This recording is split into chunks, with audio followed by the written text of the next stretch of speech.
بابا سعدی رحمت اللہ علیہ نے بعض باتیں بڑی فکر انگیز لکھی ہیں. فرماتے ہیں ایک صوفی کو یہ زوم تھا کہ میں بڑا نیک ہوں، عبادت بھی بہت کرتا تھا، رات بھر قیام میں اور ذکر میں گزار دیتا تھا، لیکن صبح اٹھتا تھا تو لوگوں سے کہتا تھا بدبختو ساری رات سوئے رہتے ہو، ماشاء اللہ فقیر نے تو ساری رات عبادت کی ہے. ناچیز کو دیکھو ساری رات کھڑا رہا ہوں، نوافل ادا کرتا ہوں، ذکر کرتا ہوں، تلاوت کرتا ہوں، تم سوئے رہتے ہو، جہنم میں جاؤ گے.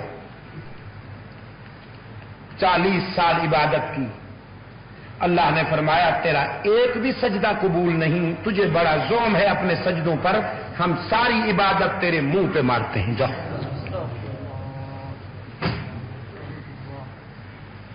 حضرت امام مالک رحمت اللہ علیہ، ان کی سیرت میں ایک بات ملتی ہے کہ آرزو تھی کبھی بیت اللہ کا اس طرح طواف کروں کہ میرے سوا کوئی نہ ہو، اکیلا بیت اللہ کا طواف کروں، پھر اللہ سے کہوں گا آج اگر یہ ناچیز بندہ تیرا نہ ہوتا تو تیرے گھر کا طواف کرنے والا ہی کوئی نہیں تھا. یہ پیار کی باتیں ہیں، امام مالک جیسے لوگ کر سکتے ہیں.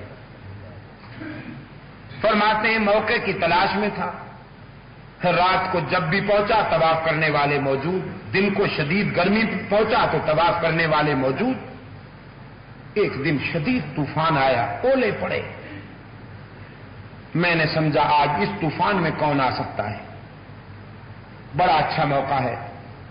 بیت اللہ میں تشریف لائے، دیکھا کہ اولاد آدم میں سے تو کوئی نہیں تھا، آدمی تو کوئی نہیں تھا، ایک بہت بڑا اژدہا قد آدم سے اونچا اٹھا ہوا بیت اللہ کا چکر لگا رہا تھا. اور حق تعالی نے فرمایا مالک میرا گھر تمہارا محتاج نہیں ہے، اگر کوئی انسان نہیں تو کائنات کا ذرہ ذرہ میری تسبیح میں لگا ہوا ہے. تو یہ صوفی صاحب رو رہے ہیں، ہچکی بندھی ہوئی ہے، پھوٹ پھوٹ کر رو رہے ہیں. کسی پوچھنے والے کو بتاتے بھی نہیں کہ کیا ہو گیا. ایک بے تکلف دوست نے بہت زیادہ اصرار کیا کہ میاں بتاؤ تو ہوا کیا. کہنے لگا 40 سال عبادت کی ہے، ایک بھی سجدہ قبول نہیں ہوا، ساری عبادت منہ پہ مار دی گئی، اتنے بڑے نقصان پر نہ رو.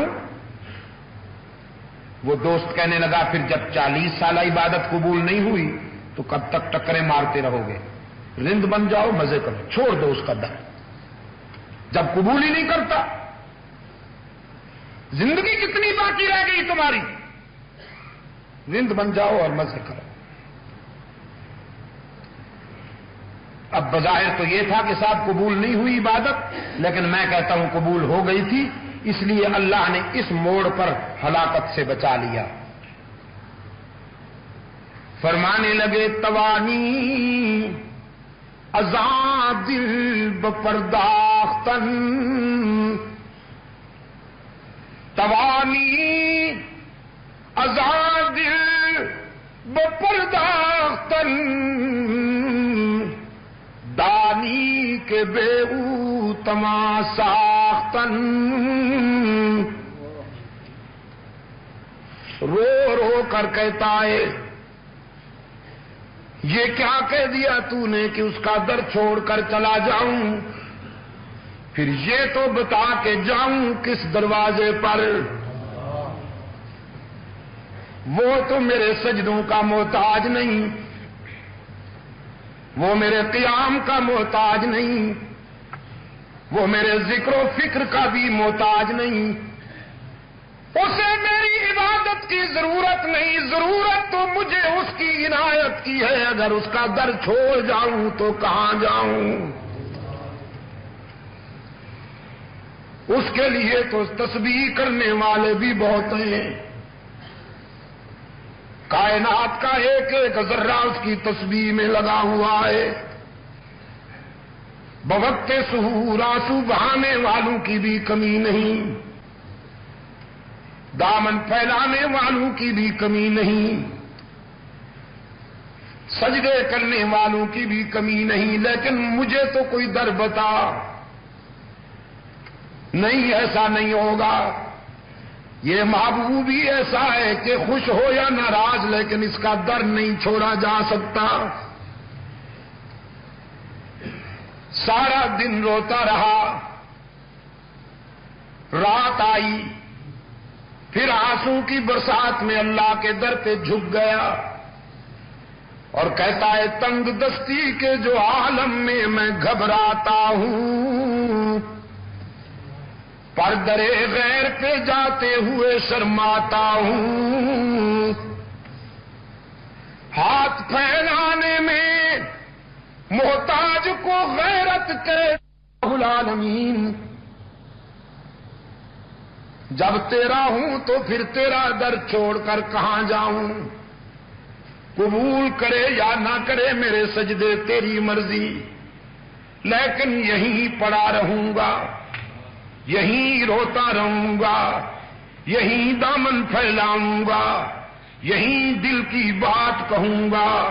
میری آرزویں تیرے سوا کسی سے وابستہ نہیں، تو قبول کرے یا ٹھکرا دے، لیکن تیرا در چھوڑ کر کہیں جانے والا نہیں۔ اللہ کی رحمت بھی جوش میں آ گئی، فرمایا قبول است گرچہ ہنر نیستت، قبول است گرچہ ہنر نیستت،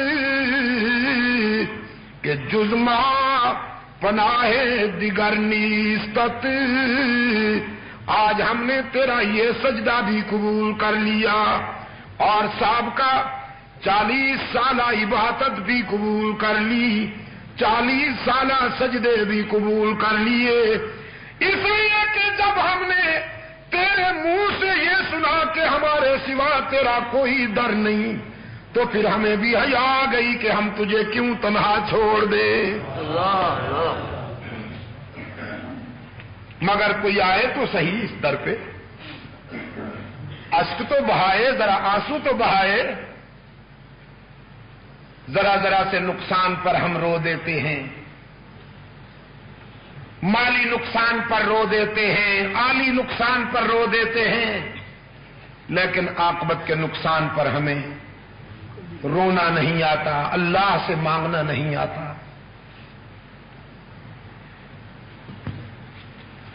اللہ کے رسول صلی اللہ علیہ وسلم نے فرمایا کہ 2 قطروں پہ جہنم کی آگ حرام کر دی گئی ہے،